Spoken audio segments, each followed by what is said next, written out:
Welcome to Cricket Connect, your destination for all things cricket. And today we're going to speak about cricket pitches and cricket match centers around India. And today we are joined with Purushothaman and Akhilesh, both great cricket enthusiasts who have been following the deer game for about uh, a decade and so. I'll just give a small introduction. Both of them are engineers and both of them are die-hard cricket fans. So before we go in, I just want to say that Akhilesh will be the moderator of this podcast, and he will be the one who will be asking questions, and me and Purush, who's Purushothaman, will be answering those questions. So, without further ado, we'll go get into the podcast. Hi, Akhilesh. And before I just tell to everyone, this is a bilingual, both in Tamil and English. So, we'll go into it. Hi, Akhilesh. எப்படி இருக்க? Hello, Navanesh. It's been a great time talking to you, and it's my pleasure being on Crick Connect. So இது நல்லது. இன்னைக்கு நம்ம நிறைய பேர் வந்து கிரிக்கெட்டை பத்தி அனலைஸ் பண்றாங்க, நிறைய பேர் பால்ஸ் பத்தி அனலைஸ் பண்றாங்க, நிறைய லைக் பி டாக் இந்த மாதிரி நிறைய பேர் வந்து பிளேயர்ஸோட ஸ்டாட்ஸ் இருக்கிறாங்க, எல்லாம் அனலைஸ் பண்றாங்க. ஒரு டிஃப்ரெண்டா ஒரு வாட்டி வந்து எதுக்கு டெஸ்ட் சென்டர்லாம் பத்தி பேசலாம், ஏதோ பிச் பத்தி பேசலாம் அப்படின்னு சொல்லி ஒரு டிஸ்கஷன் நமக்குள்ள இருந்துச்சு. ஸோ அதை பாட்காஸ்ட் பண்ணலாம் அப்படின்னு முடிவு எடுத்துட்டு வந்திருக்கோம். ஸோ இன்னைக்கு நம்ம இப்போ இது பண்ணும்போது நம்மளால ஒரு தவிர்க்க முடியாத ஒரு இது வந்து இந்தியா vs சவுத் ஆப்பிரிக்காவோட டெஸ்ட் சீரிஸ் இன்னைக்கு முடிஞ்சிருக்கு. ஸோ இந்தியா vs சவுத் ஆப்பிரிக்காவோட டெஸ்ட் சீரிஸ் எப்படி போச்சுன்னு நினைக்கிறீங்க? அதோட ஃபர்ஸ்ட் மேட்ச் ரெண்டுமே, அதாவது சீரிஸ் வந்து இன்னைக்கு ஒயிட் வாஷ் ஆயிருக்கு. ரொம்ப அன்லைக்லி நம்மளோட டெஸ்ட் கிரிக்கெட்டோட இந்த டிகேடோட ஒரு டைம் பீரியட்ல விராட் கோலி இருக்கும் போதும் சரி, இந்த மாதிரி நிறைய பிளேயர்ஸ் இருக்கும் போதும் சரி, we have been dominating the test cricket in home at least. But இந்த சீரீஸ் வந்து நம்ம கொஞ்சம் இது பண்ணியிருக்கோம், கொஞ்சம் நம்மளால பண்ண முடியல, ஒழுங்கா பண்ண முடியல. நிறைய பேர் என்ன சொல்றாங்கன்னா, இதோட டெஸ்ட் இதுதான் பிரச்சனை, பிச் தான் பிரச்சனை அப்படின்னு சொல்றாங்க. ஏன்னா ஃபர்ஸ்ட் மேட்ச் வந்து நடக்கும்போது வந்து அதுல நிறைய பால்ஸ் வந்து லோ கெப்டா போச்சு, நிறைய பால் ஒரு அன்ஈவன் பவுன்ஸ் இருந்துச்சு, இதெல்லாம் சொல்றாங்க. இதை பத்தி நீங்க என்ன நினைக்கிறீங்க? அதே மாதிரி செகண்ட் மேட்சும் எப்படி போச்சுன்னு நினைக்கிறீங்க? ஸோ செகண்ட் மேட்ச்ல எப்படி இருந்துச்சுன்னா, ஒரு பிளாக் சாயில் மேல ஒரு ரெட் சாயில் மும்பைல இருந்து எடுத்துட்டு வந்து ஸ்போர்ட் பண்ணியிருந்தாங்க. ஸோ அதெல்லாம் பத்தி என்ன நினைக்கிறீங்க? இதை பத்தி கொஞ்சம் சொல்லுங்க. புருஷ் ஃபர்ஸ்ட் நீங்க சொல்லட்டும், இன்ட்ரடியூசிங் புருஷ். ஸோ புருஷ் வந்து ஒரு die hard cricket fan. So அவர் வந்து நிறைய இன்ட்ரெஸ்டிங்கான கிரிக்கெட் எக்ஸ்பீரியன்ஸ்லாம் வச்சிருக்காரு. அவர் வந்து எல்லா மேட்சும் ராத்திரி 1 மணி இருந்தாலும் மேட்ச் பார்ப்பாரு. அந்த அந்த அளவுக்கு ஒரு டை ஹார்ட் ஃபேன். ஸோ அவர் நிறைய இன்ட்ரெஸ்டிங்கான பெர்ஸ்பெக்டிவ்ஸ்லாம் இருக்கு. ஸோ புருஷ் நீங்க ஆன்சர் பண்ண நல்லா இருக்கும். ஏன்னா நீங்க ஃபர்ஸ்ட் டைம் வரீங்க பாட்காஸ்ட்டுக்கு. ஸோ நீங்க ஒரு தடவை ஃபர்ஸ்ட் சொல்லிடுங்க. எஸ் ஸோ குட் எல்லாருக்கும் வணக்கம். So my name is Purushothaman. So நம்ம ஸ்டார்ட் பண்ண போகிறோம். ஸோ பார்க்கும்போது எஸ் ஒரு டஃப் சுச்சுவேஷன் தான் நம்மளோட இந்தியன் கிரிக்கெட் டீமுக்கு, especially for our test format. வந்து நம்ம ரீசெண்டாகவே நம்ம போத் அவேனாலும் சரி ஹோம்னாலுமே சரி நம்ம கஷ்டப்பட்டுட்டு தான் வந்துட்டு இருக்கோம். ஃப்ரம் நியூசிலாந்து டூர் ஆன்வர்ட்ஸ்லேருந்து நமக்கு இந்த ஒரு பிரச்சனை வந்துக்கிட்டு தான் இருக்கு.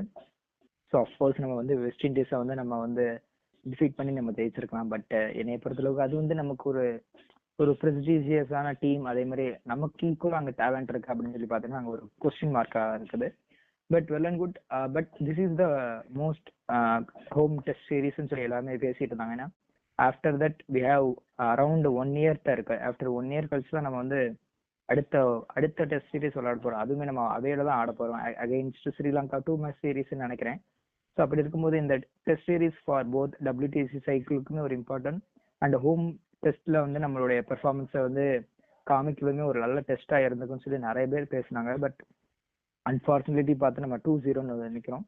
ஸோ என்னை பொறுத்தளவுக்கு பார்த்தீங்கன்னா ஃப்ரம் 2 மேட்சஸ் பார்த்தீங்கன்னா பிட்ச் என்ன வேணா இப்படி வேணாலும் இருக்கலாம். But a great player will take out the equation of the pitch. அப்படிதான் நான் எப்போதுமே சொல்லுவேன். ஒரு கிரேட் பிளேயர், ஒரு கிரேட் பவுலராக இருந்தாலும் சரி, கிரேட் பேட்ஸ்மேனாக இருந்தாலுமே சரி, பிட்சை பத்தி எப்போதுமே என்னைக்குமே வந்து யோசிக்கவே மாட்டாங்க. அந்த பாலுக்கு எப்படி ரியாக்ட் பண்ணும் அப்படின்னு அவங்க எப்போதுமே வந்து பார்ப்பாங்க. ஸோ ஒரு பால் வந்துட்டு அதை ஃப்ரண்ட் ஃபுட்ல ஆடணுமா பேக் ஃபுட்ல ஆடணுமா, அதே மாதிரி ஒரு பவுலர் எந்த லென்த்ல போடணும், எந்த லென்த்ல போட்ட பேட்ஸ்மேன் எப்படி கஷ்டப்படுவாரு. ஸோ இதுதான் வந்து டெஸ்ட் கிரிக்கெட்டோட பியூட்டியே சொல்லலாம். இதுதான் வந்து இந்த 5 நாளுமே வந்து நடந்துகிட்டே இருக்கும்.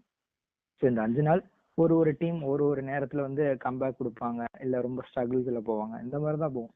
So okay. ஃபர்ஸ்ட் மேட்சோட பிட்ச் பார்த்தீங்கன்னா, ஒரு அன்ஈவன் பவுன்ஸ், கொஞ்சம் நார்மலான பிட்ச் இல்ல. பட் அது கூட அக்செப்டபிளா இருந்தாலும், பட் அதானே வந்து டீம் மேனேஜ்மெண்ட் வந்து கேட்டாங்க. ஸோ அதையே கம்பீர் அவங்க சொல்லியிருக்கும்போது, பட் அதை நம்ம அக்செப்ட் பண்ணி தான் ஆகணும்.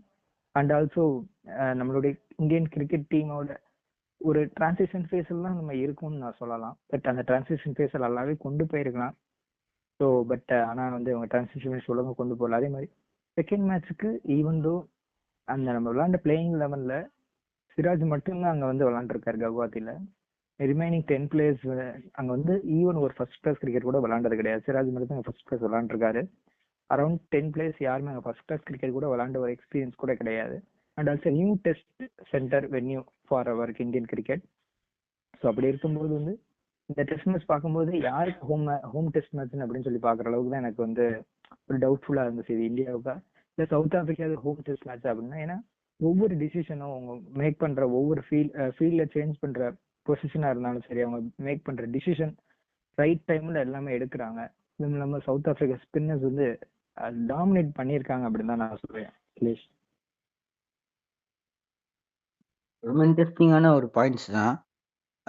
நான் என்ன சொல்றேன்னா, பிச்சுலயும் ஆக்சுவலி ஒரு ஆஸ்பெக்ட் இருக்கு. ஏன்னா இஃப் யூ டேக் ஒரு கிட்டத்தட்ட ஒரு 20 மேட்சஸ் இந்தியா இந்த லைக் பாஸ்ட் 20 மேட்சஸ் எடுத்தா கூட most of these have been played in non traditional match centres தான்.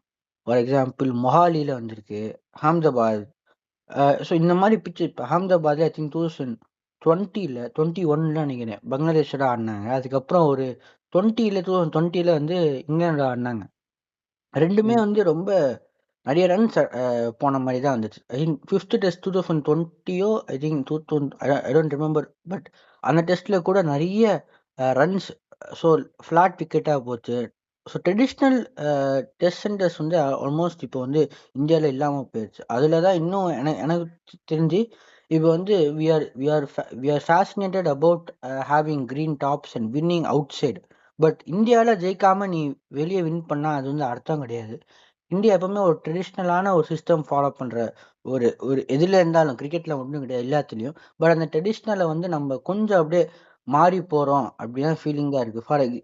இது வந்து டொமஸ்டிக் லெவல்லையே நிறைய கிரிக்கெட் ஃபாலோ பண்ணுறவங்களுக்கு தெரியும். இப்போ இருக்கிற junior matches, junior state matches, junior district matches பிக்சர்ஸே நிறைய வந்து அவங்க வந்து க்ரீன் டாப்ஸாக போடுறாங்க. ஸோ ஸ்பின்னுக்கு இங்கே இடமே இல்லை, ஸ்பின் கற்றுக்கிறதுக்கு இடமே இல்லை. ஸ்பின் போடுறவங்களும் ரொம்ப ரொம்ப ஃப்ளாட்டாக போடுறாங்க. யாருமே வந்து மேலே தூக்கி ஸ்பின் பட அந்த ஒரு ஒரு ஃப்ளைட், ஒரு ரெவல்யூஷன் கொடுக்கறதுக்கு யோசிக்க மாட்டாங்க. அதனால வந்து we are getting more flatter spinners. நிறைய இப்போ தமிழ்நாட்டில் கூட பார்த்தா, தமிழ்நாடு மட்டும் இல்லை ஆல் ஓவர் இந்தியா நிறைய லெஃப்ட் ஆர்ம் ஸ்பின்னர்ஸ், அதாவது ரைட் ஆர்ம் ஆஃப் ஸ்பின்னர்ஸ் நிறைய பேர் வந்து ஃபிங்கர் ஸ்பின்னர்ஸ் வராங்க. பட் விரிஸ்ட் ஸ்பின்னர்ஸ் வரவே மாட்டாங்க. அதுக்கு மெயின் காரணம் வந்து 2 3 சொல்லலாம். பட் மெயின் காரணம் வந்து கேப்டன்சி. நிறையவே கேப்டன்ஸ் வந்து விரிஸ்ட் கொடுக்க மாட்டாங்க. ரெண்டாவது மெயின் காரணம் வந்து பிச்சர்ஸ் வந்து மோர் ஆஃப் என்ன சொல்றது, ஒரு ஃபிங்கர் ஸ்பின்னருக்கு அவ்வளவா ரெவல்யூஷன் கிடையாது, அவ்வளவா ஒரு ஒரு ஸ்பின் கிடையாது. அந்த அந்த பட்சத்தில் வந்து you don't get lot of turn. அப்போ அண்ட் தி கிரிப்பும் ரொம்ப ஈஸி, பால் நழுவாது. So even if you green top you can easily bowl and you can bowl it with containing. But ஒரு லெக் ஸ்பின்னர் அன்பிரடிக்டபிள், ஒரு wrist spinner ரொம்ப ரொம்ப unpredictable தான். So maybe ஒரு 30 ரன்ஸ் கொடுக்கலாம். பட் அடுத்த ஓவரே வந்து 3 விக்கெட் எடுத்து கொடுக்கலாம். அந்த அளவுக்கு ஒரு ப்ரெடிக்டபிலிட்டி இல்லாததான் ஒரு லெக் ஸ்பின்னரோடது. பட் நம்ம இப்போ இந்த சீரீஸே coming back to this series, Kolkata Eden Gardens எல்லாம் பார்த்துருக்கோம். கொல்கட்டா மட்டும்தான் ஒரு ட்ரெடிஷ்னல் மேட்ச் சென்டர். அதுக்கு முன்னாடி எங்கே நடந்துச்சுன்னா குவஹாத்தி நடந்துச்சு. Guwahati is not even, I think it's first time we are playing a test match in Guwahati. Our நம்மளுடைய 30th டெஸ்ட் சென்டர் வென்யூ யா. நம்மளுடைய ஸோ டெஃபினெட்லி நம்மளுக்கு வந்து ஒரு இதே கிடையாது, அது ஒரு மேட்ச் சென்டரே கிடையாது. ஸோ இந்த நம்ம விளையாண்ட, அதான் நான் தான் சொல்றேன், நம்மளோட பிளேயிங் லெவல்ல விளையாண்ட 11 பிளேயர்ஸ்ல அதுல சிராஜ் மட்டும்தான் அவரோட ஃபர்ஸ்ட் கிளாஸ் கிரிக்கெட் விளையாடும் போது அந்த கிரவுண்ட்ல விளையாண்டுருக்காரு. மித்த ரிமைனிங் இருக்கிற 10 பிளேயர்ஸுக்கு அங்க விளையாண்ட ஒரு எக்ஸ்பீரியன்ஸ் கூட கிடையாதுன்னு சொல்ல வரேன். டெஃபினெட்லி நீங்க சொன்ன கரெக்ட் பாயிண்ட் தான். ஸோ அந்த மாதிரி ஒரு இருக்கிறப்போ எனக்கு தெரிஞ்சு இப்போ முன்னாடி எல்லாம் வந்து நிறைய பொங்கல் டெஸ்ட்லாம் நடக்கும். ஸோ அந்த மாதிரி இருக்கிறப்போ டெஃபினெட்லி ஒரு ஒரு ஒரு ஒரு விஷன் வந்து பிசிசிஐ கொண்டு வரணும். எல்லா கிரவுண்டுக்கும் கொடுக்கணும் அவசியம் கிடையாது. அதான் என்னோட என்னோட பொசிஷன். பட் சில அசோசியேஷன் என்ன சொல்லுவாங்கன்னா, இல்லை அப்போ தான் எங்களுக்கு ரெவன்யூ கிடைக்கும் அப்படின்னு சொல்லுவாங்க. That is also point. But அங்கே வந்து இப்போ சென்னை, எனக்கு ஒரு சஜஷன் தான். சென்னை, மும்பை, டெல்லி, கான்பூர் இங்கெல்லாம் வந்து ட்ரெடிஷ்னலாக மேட்ச் சென்டர்ஸ் இருந்துச்சு, கொல்கட்டா. ஸோ இங்கே வந்து ஐபிஎல் மேட்ச் நடக்காமல் அவங்களோட ஐபிஎல் வென்யூஸை வந்து அங்கே மாற்றிடணும். ஃபார் எக்ஸாம்பிள் சென்னை சூப்பர் கிங்ஸ்க்கு ஒருவேளை ஒரு விசாகப்பட்டினத்தில் போட்டுடலாம். ஆனால் அங்கே டெஸ்ட் விளாடக்கூடாது. So Chennai will be a test venue, but it don't host any IPL games. இந்த மாதிரி பண்ணால் நல்லா இருக்கும் நான் நம்புறேன். ஏன்னா அப்போ அவங்களுக்கும் ரெவென்யூ கிடைக்கும். இல்லாட்டி 7-7 கேம்ஸ் போன சீசன் அப்படி தான் பண்ணாங்கன்னு நினைக்கிறேன். கொஞ்சம் கேம்ஸ் விசாகப்பட்டினம், கொஞ்சம் கேம்ஸ் சென்னை, அந்த மாதிரி இருந்தால் அவங்களுக்கும் ரெவென்யூ வரும், நம்மளுக்கும் வந்து ஒரு டெஸ்ட் சென்டர் வந்து ப்ரிப்பேர் ஆகும். Green top should be avoided, spin track should be encouraged. So next will go on the next conversation. ஆனா வந்து நான் என்னோட டவுட் என்னன்னா, பட் நீங்க மித்த சேனா கண்ட்ரிஸ்ன்னு பார்க்கும்போது சவுத் ஆப்பிரிக்காவோ, இங்கிலாண்டோ, நியூசிலாண்டோ, ஆஸ்திரேலியாவோ அவங்களுடைய ஒரு ப்ராமினன்ட் ஒரு 5 or 6 டெஸ்ட் சென்டர் வச்சிருக்காங்க. இது உதாரணம் சே ஃபார் எக்ஸாம்பிள் நம்ம ஆஸ்திரேலியான்னு எடுத்துக்கிட்டோமே, they have Melbourne, Sydney and Brisbane, Perth and இன்னொன்று அடிலைட். ஸோ 5 டெஸ்ட் சென்டர் அவங்க வச்சுக்கிறாங்க. அந்த 5 டெஸ்ட் சென்டர்ல எப்போதுமே டெஸ்ட் மேட்ச்னாலே அந்த 5 டெஸ்ட் சென்டர்ல நடக்கும். அது ஆர்டர் வேணா சேஞ்ச் ஆகலாம். பட் அதே டெஸ்ட் சென்டர் வென்யூல தான் ஓடிஐ மேட்சஸும் நடக்குது, T20 மேட்சஸுமே நடக்குது. நீங்க அப்புறம் எதுக்கு வந்து ஒன்லி டெஸ்ட் மேட்சஸ் மட்டும் தான் அந்த டெஸ்ட் சென்டர்ல நடக்கும் மாதிரி சொல்றீங்க? ஏன்னா அதே 5 சென்டர்ல தான் வந்து போத் மல்டி ஃபார்மேட்டுமே நடக்குது. ஓடிஐ ஃபார்மேட் அங்கதான் நடக்குது. ஆஃப்டர் தென் T20மே அங்கதான் நடக்குது. இப்போ ஒரு ஏதாவது ஒரு புரியுது. பெரிய ஒரு அப்படி இருக்கும்போது அது எப்படி சொல்றது? இல்லை எனக்கு புரியுது. பட் இந்தியாவும் ஆஸ்திரேலியாவும் கம்பேர் பண்ணுறதே தப்பு. ஏன்னா ஆஸ்திரேலியாவில் மொத்தமாக ஸ்டேடியம்ஸே ரொம்ப கம்மி தான். ஸ்டேடியம்ஸ் ஆஸ்திரேலியா பார்க்கும்போது அரௌண்ட் எனக்கு தெரிஞ்சு நான் சொல்ல வர ஒரு 10 கூட வராது. நீங்க இன்டர்நேஷனல் கிரவுண்ட்ஸ் வச்சா 10 கூட வராது எனக்கு தெரிஞ்சு. ஸோ அங்க இருக்கிற கிரவுண்ட்ஸ் ரொம்ப கம்மி. பிளஸ் அங்க வந்து ரெவென்யூ பேஸ்டாவும் இருக்கும். ஏன்னா நீங்க ஒரு பாக்ஸிங் டே டெஸ்ட்னா மெல்போர்ன்ல நடக்கும், வேற எங்கேயும் நடக்காது. அது அது அந்த மாதிரி இருக்கிறப்போ டெஃபினெட்லி அங்க ஒரு சென்டர்ஸ் இருக்கு. ஏன்னா அங்க வந்து லிமிட்டடா இருக்கு. அங்க பாப்புலேஷன் ரொம்ப கம்மி. இப்போ உதாரணம் சொல்லுமா, தமிழ்நாடு பாப்புலேஷன் விட அங்க பாப்புலேஷன் கம்மி தான். அங்க 3 crores 4 crores கூட கிடையாது பாப்புலேஷன். இங்க 8 crores. ஸோ நீங்க அதெல்லாம் கன்சிடர் பண்றப்போ டென்சிட்டி பார்ப்பாங்க, பாப்புலேஷன் டென்சிட்டி பார்ப்பாங்க. அது எவ்வளவு பெரிய கண்ட்ரியா இருந்தாலும் அது சில இடங்கள்ல மட்டும்தான் அங்க வந்து இது இருக்கும். So that is why they don't have lot of stadiums and match centres வந்து கொஞ்சம் கன்ஃபைன்டா இருக்கும். பட் இந்தியாவில் வந்து அது டெஃபினெட் சேஞ்ச் ஆகணும். ஸோ ஐ திங்க் அகிலேஷ் வந்து அவர் வந்து ஒரு அரே ஆஃப் கொஸ்டின் வச்சிருக்காரு. ஸோ அதை கேட்பார்னு நினைக்கிறேன். இப்போ நீங்க 2 பேரும் பேசும்போது எனக்கு இங்க ஒரு கொஸ்டின் எனக்கு தோணுச்சுன்னா, நவனித் நீங்க சொன்னீங்க இல்ல இந்த மாதிரி சேப்பாக் இது சிஎஸ்கேவோட ஐபிஎல் சென்டரை வந்து விசாகப்பட்டினம் மாற்றணும், நீங்க வந்து டெஸ்ட் சென்டர்ஸ்னு இதுக்கு மட்டும் கிரியேட் பண்ணுங்க, T20 மற்ற எல்லாத்துக்கும் வந்து வேற சென்டர்ஸ் கிரியேட் பண்ணுங்க அப்படின்னு சொல்றீங்க. எனக்கு கொஸ்டின் என்னன்னா, நம்ம இங்கிலாண்டா இருக்கட்டும், ஆஸ்திரேலியாவா இருக்கட்டும், அந்த மாதிரி கண்ட்ரீஸ்ல அந்த மாதிரி சைட்ஸ்ல எல்லாத்துலயும் வந்து அங்க நடக்கிற டொமஸ்டிக் ஃபார்மட் கிரிக்கெட்டே வந்து ரொம்ப கம்மியா தான் இருக்கும். Like you can name it like Ashes, okay விட்டுருங்க, டொமஸ்டிக் ஃபார்மட் கிரிக்கெட் கவுண்டி அந்த மாதிரி 1-2 தான் நடக்கும். ஆனா இந்தியாவில் நம்மளுக்கு வந்து இந்த மாசம் ஒன்று நடக்கும், அடுத்த மாசம் ஒன்று நடக்கும். இந்த மாதிரி சீசன் ஆன் சீசன் ஒரு சைடு மிஸ்டேக் நடக்கும், இன்னொரு சைடு வந்து ரஞ்சி காஃபி நடக்கும், இன்னொரு சைடு விரானி கப் நடக்கும். இந்த மாதிரி ஊர் முழுக்க இது நடுவில் அந்த ஐபிஎல் ஃபிஃப்டின் ஆகும். இதுக்கு எல்லா டொமஸ்டிக் கிரிக்கெட் சர்க்கியூட் எல்லாமே நடக்கும், ஆல் ஓவர் இந்தியா நடக்கும். இதை தவிர்த்து இப்போ வந்து தமிழ்நாடு கிரிக்கெட் லீக் ஒன்று வருது, அடுத்து அந்த ஸ்டேட் மகாராஷ்டிரா பிரீமியர் லீக் ஒன்று வருது. இந்த மாதிரி ஒன்னும் ஸ்டேட் வைஸ் அந்த பிரீமியர் லீக் வந்துட்டு இருக்கு. இப்படி இருக்கும்போது சென்டர்ஸ் எல்லாத்துக்கும் அதுக்கேற்ற மாதிரி ரெடியா தானே செய்யணும். இப்போ ப்ரூஸ் சொன்ன மாதிரி எம்சிஜியா இருக்கட்டும், எஸ்சிஜியா இருக்கட்டும், எல்லாமே வந்து அவங்க என்ன ஃபார்மேட் ஆஃப் கிரிக்கெட் நடந்தாலும் அவங்களால ஒரு ப்ராப்பர் பிச் தர முடியும் இல்லையா? அந்த என்னதான் வந்து ஹோம் அட்வான்டேஜ் எல்லாமே இருந்தாலும் எண்ட் ஆஃப் தி டே அவங்களால வந்து அந்த ஆடியன்ஸ் எங்கேஜா வச்சு அந்த க்ரௌட புல் பண்ண முடியுது இல்லையா? அஃப்கோர்ஸ் க்ரௌட் புல்லிங்க தவிர்த்து அவங்க வந்து உள்ள வந்து அந்த பிச் கொஞ்சம் டிஃபைன் பண்ணது இல்ல. ஓகே, ஆத்தென்டிக் கிரிக்கெட், நல்ல ட்ரெடிஷனல் கிரிக்கெட் உள்ள விளையாடுறோம் அப்படின்னு மாதிரி அவங்க கன்வின்ஸ் பண்றாங்கல்ல. அந்த மாதிரி இந்தியாவில ஏன் பண்ண மாட்டேங்கிறாங்க? இந்தியாவில ஏன் அது அப்படி போக மாட்டேங்குது? இது first question. Second question is, India should prefer a lot of spin-ன்னு சொன்னா, I think I have to slightly disagree from this point because we are not a very great, we don't have great batsmen against spin and all. இந்த country, இந்த டீமோட, இந்த playing லெவனோட, இந்த சைடோட நம்ம நல்ல பாட்டா wicket கொடுத்து நல்ல ஸ்பின் பண்ணாங்கன்னா ஐ திங்க் இவங்க வந்து I think we would not be able to withstand, India would not be able to withstand. My my point here is to take a neutral point, saying that okay, நீங்க fast bowling போட்டீங்களா, okay உங்களுக்கு assist ஆகும். At the same time உங்களுக்கு வந்து ஸ்பின்னும் assist ஆகும். ரெண்டு சைடுமே போகாம ஒரு நியூட்ரல் பாயிண்ட்ல போனா நல்லதுன்னு நினைக்கிறேன். அதை பத்தி நீங்க என்ன நினைக்கிறீங்க? இந்த 2 கொஸ்டின் என்ன நினைக்கிறீங்க? இந்த 2 கொஸ்டின்ல வந்து செகண்ட் கொஸ்டின் வந்து ரொம்ப ஈஸி தான். ஸோ ஃபர்ஸ்ட் அதை ஆன்சர் பண்ணிடுறேன். First always play to strength சொல்லுவாங்க. இது வந்து ஸ்ரீகாந்த் நிறைய தடவை சொல்லியிருக்காரு அவர் பாட்காஸ்ட்ல. பட் நான் வந்து இது இன்னும் கொஞ்சம் அழுத்தி சொல்றேன். எப்பவுமே வந்து இந்தியானா ஸ்பின்னு தான். பிகாஸ் ஸ்பின்னுக்கு தண்ணி உங்களுக்கு வந்து கண்டிஷன்ஸ் தேவை, ரைட்டா? அந்த கண்டிஷன்ஸ் வந்து ரொம்ப சூட்டபிள் கண்டிஷன்ஸ். இப்போ போய் இங்கிலாந்துல போய் நீங்க சீம் மட்டும் தான் போட முடியும், வேற ஒன்றும் போட முடியாது. நீங்க ஆல்டர் பண்ணி நான் வந்து ஏதாவது குரேட்டரை பார்த்துருக்கீங்களா இங்கிலாந்துல போயிட்டு? இல்லை, எங்களுக்கு கொஞ்சம் லைட்டாக ஸ்பின் வர மாதிரி எங்களுக்கு தேவை, கொஞ்சம் டேம்ப் ஆக்கணும் பிச்சை, இன்னும் கொஞ்சம் கிளியர் கண்டென்ட் வந்து குறைக்கணும், பவுன்ஸ் வரக்கூடாது, இதை பண்ணும் அதை பண்ணும். அவங்க ஒன்றும் ஆஸ்திரேலியாவில் போய் we want to reduce the clear content, bounce இவர் ஆகக்கூடாது சொன்னால் அவன் கேட்கவா போகிறான்? கிரியேட்டர் பண்ணவா போகிறான்? அதெல்லாம் வராது. ஸோ நம்ம தான் வந்து முந்திரி கொட்டையாக வந்து இல்லை நம்ம நியூட்ரலாக பிக்சர்ஸ் கொண்டு வரணும் அப்படின்னு பார்த்தா அது வந்து சரியாக வராது. We have always been as நம்மளுக்கு வந்து ஒரு காலத்தில் 4 ஸ்பின்னர்ஸ் வந்து டீமில் ஆடினாங்க, டெஸ்ட் டீமில்.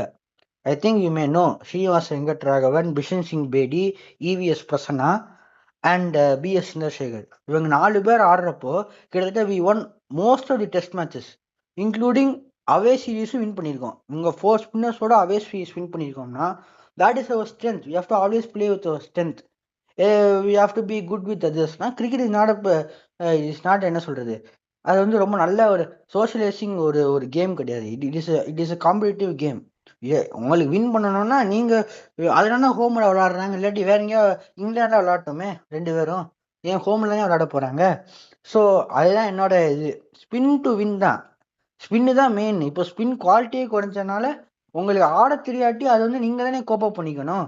உங்களுக்கு ஆட தெரியாட்டின்னா அது எப்படி ஒரு கொஸ்டினா வரும்? எனக்கு அது புரியல.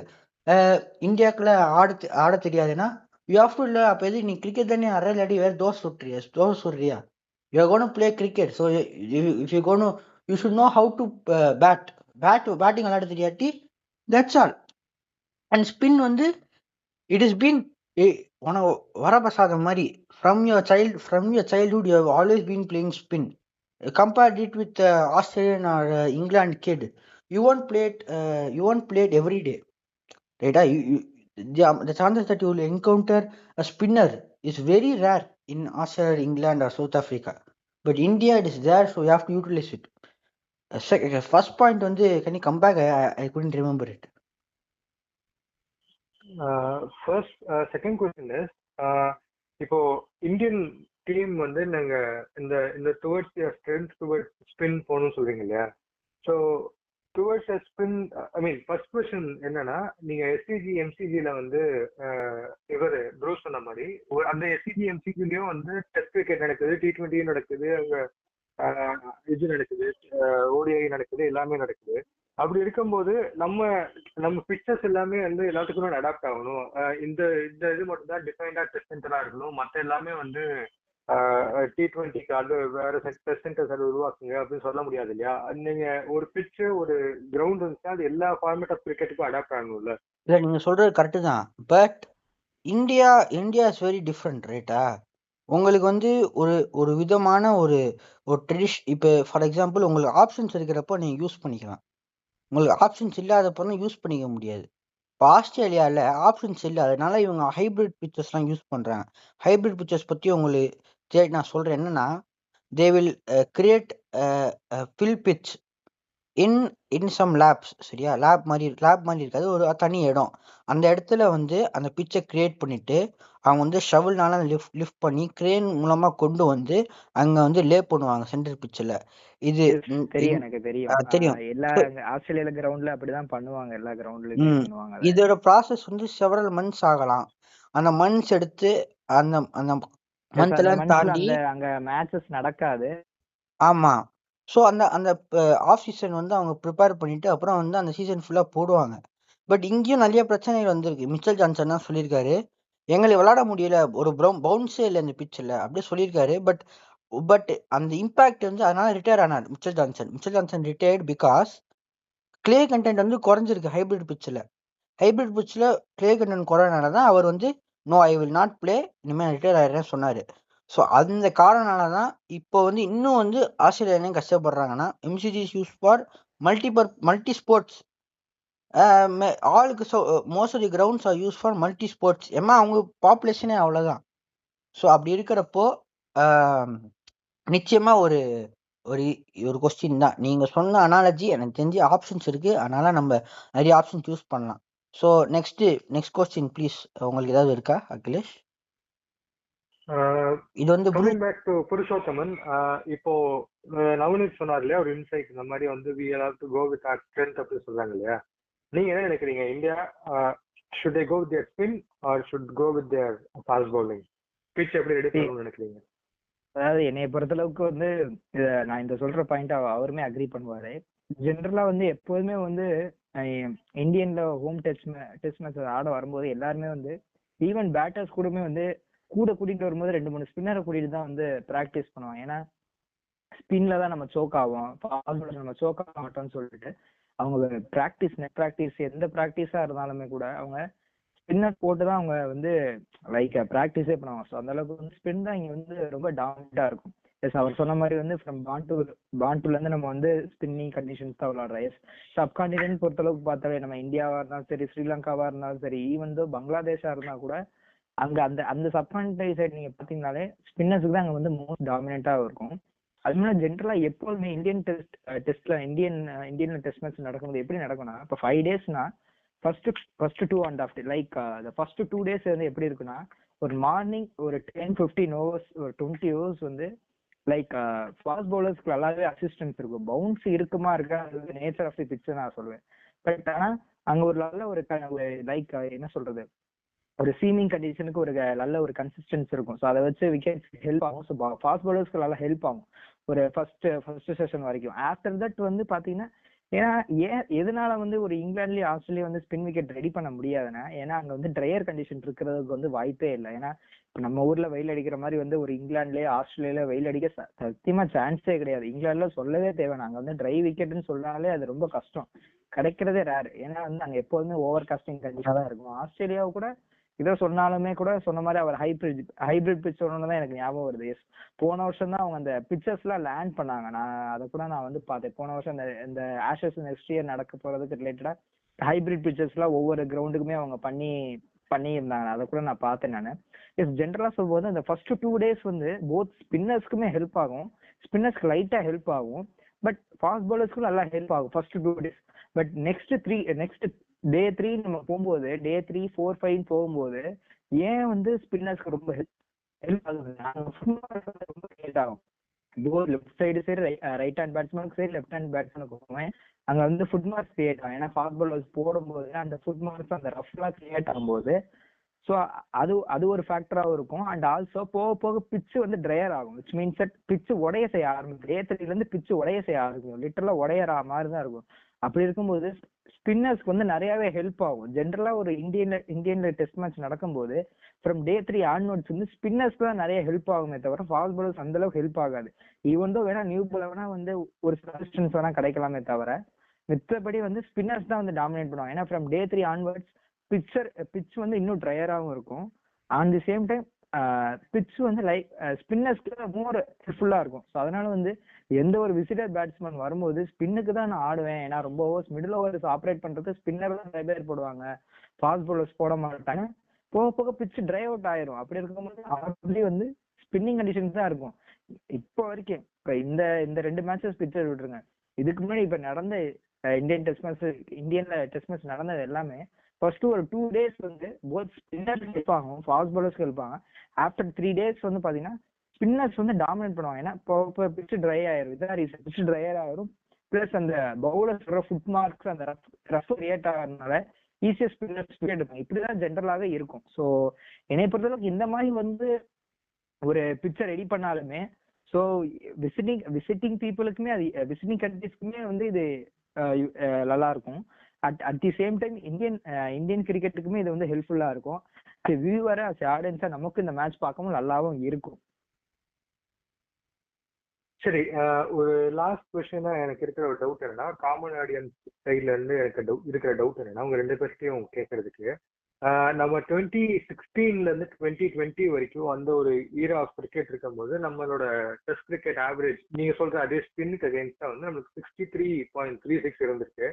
ஆனா 2021ல இருந்து நம்மளோட டெஸ்ட் ஆவரேஜ் வந்து 40.6க்கு டிராப் ஆயிருக்கு. ஸோ நீங்க சொல்ற இது எல்லாமே எனக்கு புரியுது. You will have to go with your strength, everything is fine. But your bowling is okay. Your bowling is doing well with, like, you have Jadeja, you have Kuldeep Yadav, you have Akshar Patel, you have Washington Sundar, etc., etc. Even Yashasvi Jaiswal can also chip in and bowl sometime. But my question is, your bowling order looks fine. Your bowling order with spin looks fine. But what about your batting order? Batting order should put some runs on your board, which only you will have to chase or do something. So நீங்க எடுத்தீங்கனாலும், records எடுத்தீங்கனாலும், stats நம்ம பெருசா பார்க்காத இருந்தாலும், but ஒரு சும்மா ஒரு நம்பருக்குன்னு எடுத்தாலும், KL ராகுலோட batting average 2021க்கு அப்புறம் ஸ்பின்க்கு அகேன்ஸ்டா வந்து 28 தான் இருந்திருக்கு. ஸ்ரேயஸ் Iyer, who is being known for his attack against spin, அவரோட ஆவரேஜ் வந்து 33.8, நாட் 8 சம்திங் தான் இருந்திருக்கு. ஜடேஜாவோட ஆவரேஜ் 37.9 தான் இருந்திருக்கு. ஸோ இந்த மாதிரி ஈவன் ரோஹித் சர்மாவோட, of course Rohit Sharma is not here in the team, but still even his average is 36 since 2021. இப்படி இருக்கும்போது of course Jaiswal stands out, Pant stands out and Gill stands out. But except these people, Axar பட்டேலோட ஆவரேஜ் 44.8 இருந்திருக்கு. ஸோ நீங்க சொல்ற எல்லாமே வந்து it is okay for in an aspect to think in with respect to bowlers. But what about you think on these people, batsman?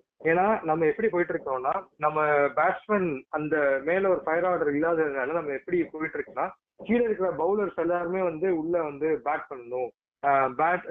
என்னதான் வந்து ஒரு pressure, batsman என்ன ப்ரெஷர் எடுத்துக்காங்களோ அதே ஈக்குவல் ப்ரெஷர் வந்து பவுலர்ஸும் எடுத்துக்கணும். We need multi dimensional players அப்படின்னு போய் நிக்குது. ஸோ அப்படி இருக்கும்போது வந்து நீங்க சொல்றது okay, everything is fine. Mister Johnson ஸ்டேட்மெண்ட்டும் சரி, நீங்க சொல்ற ஸ்டேட்மெண்ட்டும் சரி, you have to go for your strength, everything is fine. But இந்த மாதிரி நம்ம பெர்ஃபார்மன்ஸ் இப்படி தானே இருக்கு. நம்ம இப்படி இருக்கும்போது இது எந்த சைடு ப்ராப்ளம் நினைக்கிறீங்க? மேபி ஒருவேளை அவங்களும் பார்த்துப்பாங்க இல்லையா, ஆமா நம்மளோட ப்ராப்ளம் இதுல இருக்கு, நம்ம வந்து ஏன் இதை மாத்தக்கூடாது? when players can sit if the ball comes to the bat, why don't we go for a green top? அவங்க மாத்துறதுக்கு ட்ரை பண்ணலாம் இல்லையா? என்னைய பொறுத்தளவுக்கு பாத்தீங்கன்னா வந்து, ஒரு பேட்ஸ்மேனா இருக்கும்போது போத் ஸ்பின்னரையும் அடாப்ட் பண்ண தெரிஞ்சுக்கணும், ஃபாஸ்ட் பவுலரையும் அடாப்ட் பண்ண தெரிஞ்சுக்கணும். அப்படி அடாப்ட் பண்ற பர்சன் தான் நீங்க இன்டர்நேஷனல் கிரிக்கெட்லயே வந்து ஆட முடியும். இல்ல எனக்கு ஸ்பின்னர் மட்டும் நான் ஆட தெரியும், எனக்கு வந்து ஃபாஸ்ட் பவுலர் ஆட தெரியாது அப்படின்னு சொன்னா, இது வந்து it is not saying like நீங்க ஒரு இன்டர்நேஷனல் பிளேயர், அப்புறம் எப்படி நீங்க டொமஸ்டிக்ல விளையாண்டீங்கன்னு நீங்க சொல்ல முடியும். From the domestic cricket onwards நீங்களே வந்து நீங்களே வந்து அடாப்ட் பண்ணிருக்கீங்க. லைக் நான் ஸ்பின்னர் இப்படிதான் ஆட போறேன், ஃபாஸ்ட் பவுலர் இப்படிதான் ஆட போறேன் அப்படின்னு சொல்லி வந்து நீங்க வந்து உங்களுடைய டெக்னிக் எல்லாமே பார்த்து அதுக்கேற்றப்பதான் நீங்க மேக்கப் பண்ணி ரன்ஸ் அடிச்சுட்டு நீங்க உள்ள வரப்ப, ஸோ அஸ் ஏ பேட்டரா நீங்க தான் வந்து ஓகே இப்படி பிக்சர்ஸ் இருந்தா நம்ம எப்படி ஆடணும், சிச்சுவேஷனுக்கு அடாப்ட் பண்ணி எப்படி ஆடணும், ஓகே ஸ்பின்னர் இப்படி இந்த லென்த்ல போடுறான்னு நம்ம இதை எப்படி ஆடணும். என்னைய பொறுத்தளவு சொல்லப்போனா லைக் நீங்க வந்து பேட்ஸ்மேனா நீங்க பார்க்கும்போது பாலுக்கு ரியாக்ட் பண்றதை நீங்க ஃபர்ஸ்ட் ஆஃப் ஆல் அதை தான் நான் திங்க் பண்ணணும்னு சொல்றேன். இப்போ ஒரு பால் வரப்போது ஃபர்ஸ்ட் நீங்க அதை திங்க் பண்ணுங்க, உங்களுடைய நீங்க ஃப்ரண்ட் ஃபுட்ல போய் ஆடணுமா பேக் ஃபுட்ல போய் ஆடணுமா, அதை வச்சு பார்ப்பீங்க. இது நீங்க உங்களுக்கு ப்ராப்பரா தெரிஞ்சா மட்டுமே ஆட்டோமேட்டிக்கா உங்களோட டிஃபென்ஸ் வந்து நீங்க வந்து லைக் அதை மேக் அவுட் பண்ணிட்டு போயிட்டே இருக்கலாம். இங்க எது ஃப்ரண்ட் ஃபுட் எது பேக் ஃபுட்னு தெரியாதப்ப வந்து ஸ்பின்னர்ஸ்ட ஈசன் வந்து அவுட் ஆயிருவோம். என்னைய பொறுத்தளவுக்கு பாத்தீங்கன்னா ஸ்பின்னர்ஸ் எப்படி வேணாலும் போடலாம், வி ஹவ் டு கிவ் நம்மளுடைய டிஃபென்ஸ் தான் அங்க வந்து ப்ராப்பரா நிக்கணும்னு தான் நான் சொல்லுவேனே. ஸோ நீங்க வந்து ஃபாஸ்ட் பவுலருக்கு நீங்க அல்ல ஆடுறீங்கன்னா அதுக்கான கிரீன் டாப் விக்கெட்டே கொடுத்துக்கிட்டே இருக்க முடியாது. இட் இஸ் லைக் எப்படி சொல்றதுன்னா, இது வந்து சின்ன பிள்ளைத்தனமா இருக்குது, எனக்கு எது வருமோ அதை தான் நான் பண்ணுவேன் அப்படின்னு சொல்ற மாதிரி தான் இருக்கு. இது இன்டர்நேஷனல் கிரிக்கெட் வந்து இட்ஸ் நாட் ஏ ஜோக்கிங். நீங்க இன்டர்நேஷனல் கிரிக்கெட் ஒரு கண்ட்ரியை ரெப்ரசென்ட் பண்ணி வரும்போது டிஃப்ரெண்ட் டைப் ஆஃப் பவுலர்ஸ் வருவாங்க, குவாலிட்டி ஆஃப் பவுலர்ஸ் இருப்பாங்க. அப்படி இருக்கும்போது நீங்க எல்லாத்தையும் அடாப்ட் பண்ணி தான் நீங்க ஆடணும். அப்படி இருக்கும்போது வந்து என்னை பொறுத்தவரைக்கும் சொல்ல போனா ஒரு பேட்ஸ்மேனா இருக்கிறவங்க போத் ஸ்பின்னரையும் ஆட தெரிஞ்சிருக்கணும் அண்ட் ஃபாஸ்ட் பவுலரையும் ஆட தெரிஞ்சிருக்கணும். அதே மாதிரி வந்து டிஃபென்ஸ் டெக்னிக் நீங்க நீங்க ஒரு நீங்க டைம் ஸ்பெண்ட் பண்ணதான் உங்களுக்கு அந்த இன்னிங்ஸ் செட்டில் பண்ண உங்களுக்கு தெரியும். அண்ட் ஆல்சோ உங்களுடைய டிஃபென்ஸுமே உங்களுக்கு டிஃபென்ஸ் டெக்னிக் அண்ட் டிஃபென்ஸ் பவருமே உங்களுக்கு இன்க்ரீஸ் ஆகும். ஸோ இதுதான் என்னோட பாயிண்ட். இதை பத்தி நீங்க என்ன நினைக்கிறீங்க நவனீத்? அவர் சொல்ற பாயிண்ட்டும் கிளியரா தான் இருக்கு. லைக் இன்டர்நேஷனல் பிளேயரா இருந்தா வந்து you have to know how to adapt for both spin as well as pace. இந்த பாயிண்ட் ஓகே தான். பட் ஒரு டீம் மேனேஜ்மெண்ட் பாயிண்ட் ஆஃப் வியூல இருந்து பார்த்தா ஒரு ஃபேஸுக்கு வந்து நிறைய டிஸ்மிசல் இல்ல. பட் ஐ மீன் கம்பேரிட்டிவ்லி ஸ்பின்னுக்கு வந்து நிறைய டிஸ்மிசல் இருக்கு. நிறைய பேரோட ஆவரேஜ், உங்களோட மிடில் ஆர்டரோட ஆவரேஜ் இப்படிதான் இருக்கு. உங்களோட டாப் ஆர்டரே ஒரு 2 பேரை மட்டும் எடுத்துட்டு மற்ற எல்லாத்தையும் பார்த்தா எல்லாரோட ஆவரேஜும் இப்படிதான் இருக்குன்னும் போது ஒரு team management head coach of Indian cricket டீமா பார்க்கும்போதும் சரி, ஒரு டீம் மேனேஜ்மெண்ட் பெர்ஸ்பெக்டிவ்ல பார்த்தாலும் சரி, இப்படி ட்ரை பண்ணா அவங்க நினைப்பாங்கல்ல. ஸோ அது ஒரு காரணமா இருக்கலாம்ல அவங்க வந்து கிரீன் டாப் கொடுக்கறதுக்கும் இல்லைன்னா வந்து இந்த மாதிரி ஒரு பிச் கொடுக்கறதுக்கு. நீங்க என்ன நினைக்கிறீங்க? பேசிக்கா என்னன்னா, லைக் புருஷோத்தமன் சொன்ன மாதிரி தான் என்னோட ஒப்பீனியனும். அவங்க வந்து ஃபர்ஸ்ட் பேட்டிங் அண்ட் பவுலிங் ரெண்டுமே வந்து நல்லா விளையாடினா தான் அவங்க இந்தியன் கிரிக்கெட்டர்ஸா இருக்க தகுதி, இன்டர்நேஷனல் கிரிக்கெட்டர் இருக்க தகுதி. ரெண்டுமே விளையாட தெரியாட்டி வந்து வேஸ்ட் தான். அது வந்து ப்ரோஜனம் இல்லாததுதான். நீங்க அந்த மாதிரி பாக்குறப்போ ஃபர்ஸ்ட் லைக் நம்மளுக்கு தெரிஞ்சதான் நம்ம நல்லா பண்ணணும், ரைட்டா? ஸோ ஃபர்ஸ்ட் ஸ்பின் தான் நம்ம ஃபோக்கஸா இருக்கணும். இப்போ ஆஸ்திரேலியால வந்து அவங்களுக்கு அதுக்காகவே பிரத்யேகமா வந்து ஆஹ் அவங்க வந்து அவங்க வந்து சில பிக்சர்ஸ்லாம் வச்சிருக்காங்க. அந்த பிக்சர்ஸ் மூலமா வந்து அவங்க வந்து ஸ்பின் சிமுலேட் பண்ணுவாங்க அண்ட் எவ்ரி திங் அந்த மாதிரி வச்சிருக்காங்க. ஸோ அந்த மாதிரி ஒரு டெக்னாலஜி வந்து இந்தியாவிலையும் கொண்டு வரலாம். Like for example simulation of wickets, இல்லாட்டி அவங்க தனியாக ப்ராக்டிஸ் விக்கெட்ஸ் கூட ப்ரிப்பேர் பண்ணி வச்சுக்கலாம். பட் நான் என்ன சொல்றேன்னா, அதை வந்து இன்டர்நேஷனல் கிரிக்கெட் பிக்சர்ஸில் பண்ணாதீங்க. அதை வந்து வேற ஏதாவது டொமஸ்டிக் பிக்சர்ஸ்ல ஏதாவது பண்ணுங்க. ஏதாவது எக்ஸ்பெரிமெண்ட் பண்ணோம்னா அந்த அந்த வேலைகள்லாம் வந்து நீங்க வேற ஏதாவது டொமஸ்டிக் பிக்சர்ஸ் பண்ணுங்க. நீங்க வந்து இந்த மாதிரி இன்டர்நேஷனல் பிச்சில் வந்து இந்த குளறுபடி வேலையெல்லாம் பண்ணாதீங்க. இன்டர்நேஷனல் பிச் வந்து இன்டர்நேஷனல் மேட்ச் யூஸ் பண்ற பிச்சில் நம்ம ஸ்ட்ரென்த் ஸ்பின்னா ஸ்பின்னு தான். ப்ளஸ் இன்னொன்று இம்பார்ட்டன்ட்னா quality of the cricket players, quality of spin domestic cricket தான் ரொம்ப குறைஞ்சி போச்சு. அதனால தான் அது மெயின். ஸோ நான் டீம் மேனேஜ்மெண்ட்னா first I will give big haul rehaul of all, என்ன சொல்லுது, ஆல் டொமஸ்டிக் நீ இந்தியா ஆடணும்னா டொமஸ்டிக்ல மினிமம் 30 மேட்ச் வந்து நீ விளையாடிருக்கணும். ப்ளஸ் நீ வந்து பெர்ஃபார்ம் பண்ணிருக்கணும். அப்போதான் நீ செலக்டட். சும்மா ஐபிஎல்ல நேற்று வந்து இன்னைக்கு வந்து இந்தியா டீம்ல விளையாட போறேன்னா அது வந்து ரொம்ப மோசமான விஷயம். இன்னும் ரெண்டாவது விஷயம், ஈவன் டொமஸ்டிக் கிரிக்கெட் நான் வந்து செலக்டடாக போனால் நான் செலக்டடாக போவேன். அங்கே போவேன், மேட்சை உட்காருவேன், பார்ப்பேன் என்ன இவன் என்ன வாட் இஸ் திஸ் பேட்டிங் அப்படி சொல்லிட்டு ரிஜெக்டட்.